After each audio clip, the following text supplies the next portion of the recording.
Let me show you how to install more RAM in your laptop. First, we're going to remove all of the screws on the back of the laptop. Now you need to remove the back by gently pulling on it.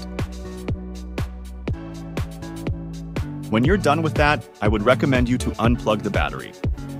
Then compare both of the RAM sticks to make sure that it's the right shape and speed.